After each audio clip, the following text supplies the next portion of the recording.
you buy a car from with a 10-year warranty from a car maker that's in Chapter 11? Less than 24 hours after Chrysler announced it will hold off its own total collapse by closing all of its factories for at least the next month.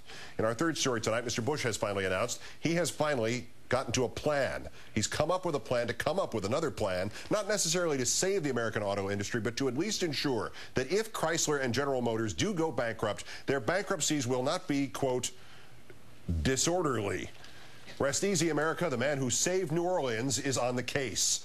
Among the possibilities, as we suggested, some kind of bankruptcy plan that involves federal assistance, the preferred Democratic route of taking as much as $14 billion or so out of the $700 billion allocated for Wall Street. The White House still right now in negotiations with both GM and Chrysler and the unions. The White House seeking additional concessions from the workers, of course, on top of those already made to keep the companies afloat. Mr. Bush's obliviousness to the human stakes of the survival of the car companies, on par with his obliviousness to human suffering during Katrina, all this being seen during a speech today at the conservative American Enterprise Institute, in which the president spoke not of what might happen to American workers, but of what might happen to the markets.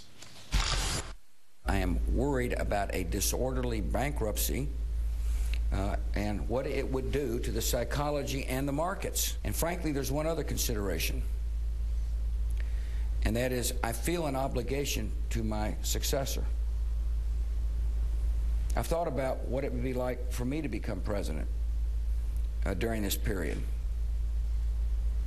I believe that good policy is not to dump him a major catastrophe in his first day of office. And yet, of course, a dump of historic proportions is exactly what Mr. Bush is leaving his successor, not to mention his 8-year dump on the rest of us. Joining us now from New Orleans, humorist and social critic Harry Shearer, a Grammy nominee for his CD Songs of the Bushmen, and of course a cast member on The Simpsons. His band, The High Value Detainees, is set to play in Los Angeles the day before the inauguration. Harry, thanks for joining us. My pleasure, Keith. And speaking of dumps, yeah, no, it's good stuff. Bankruptcy is not the same as failure. But as the suggestion, the question posed at the beginning of the segment here, who's going to buy a car from a company that's in bankruptcy, or even one that the president is considering forcing into bankruptcy? Well, I know that question has been raised a lot. Having flown on a number of airlines that were in bankruptcy, you know, there's a certain a trust that we now have decided we'll afford to companies in the throes of bankruptcy. I know that the 10-year warranty is an issue, but when you get on an airplane, you're trusting your life to a bankrupt corporation, and somehow we've all managed to do that. It is hopefully shorter than 10 years, that period of time you're trusting them, though. Yes, it is. What is this? And do you have any insight on this? Because it remains one of the mysteries of the entirety of the fall, even the late summer. What is this continuing and powerful protective streak toward the quote-unquote market, but not toward the working middle class of Detroit or, you know, for that matter, of New Orleans? Well, Keith, the market is where the people in Detroit and New Orleans have to go buy their food. Look, there is an ideology at work here, and I think we saw it most clearly in the big TARP bailout, which is, okay, the problem is these companies are too big to fail, so the solution is, as a price for getting federal aid, get bigger, merge with each other. It's like going to the doctor, you know, you get cured of lung cancer because you were smoking too many cigarettes, and it's prescribed smoking 2 packs a day for you.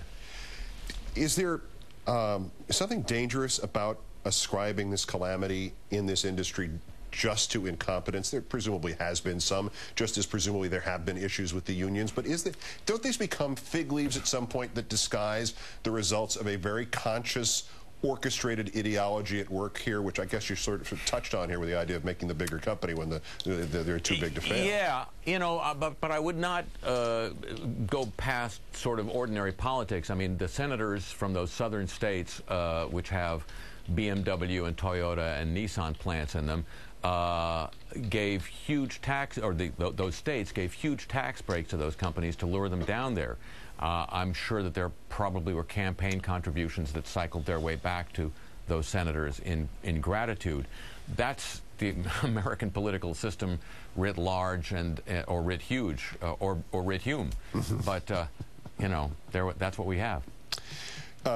The note on which we began here, should we not be surprised at finding a big dump as we come to President Bush's end? But I suppose that's the case. But what exactly is the scale of the cleanup job of the, I won't make the reference again, but what's Obama's cleanup job going to be like? Well, you know, first of all, I find it amusingly nervy that the president is now so considerate as not to want to dump a big crisis on Obama's desk. Thank God the war in Afghanistan is all wrapped up, so he doesn't have to deal with that mess.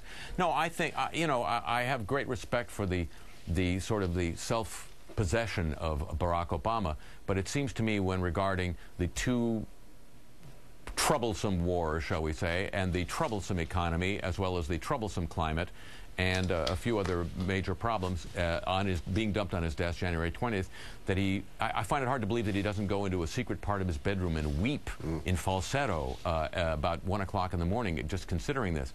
And you know, the size of these problems on the one hand, and the scale of the hopes on the other are going to collide in some way very soon. And here is Bush saying simultaneously that he will not leave this great crisis for his successor, and yet really sitting there and blithely almost not only ignoring the human equation in what's happening in the auto industry, but neither is he coming to a decision. Even if it were a decision based entirely on its impact on the markets, at least it would be a decision. This is Nero-like. Yes, it is. But, you know, he is talking slower as he comes to the end. I noticed that at the AEI appearance. One thing that, you know, occurs to me is the creative thinking being done in the Bush administration is being done for a very specific purpose. We all found out, I think, last week that they had inserted into the original bailout a provision that what we thought was going to be restrictions on corporate executive pay and bonuses only applied if the feds bought assets at an auction, and then the Treasury decided not to have any auctions. So they're not doing nothing. Let's put it that way. They're still paying attention to what I guess they really care about. When does the public start paying attention to things like that? Should be any time now, right after dinner. The humorist and social critic, Harry Shearer, always a pleasure, my friend. Thanks for being with us. Good luck with your cold, Keith. Thank you kindly. I'll get rid of it next year, I hope. Okay.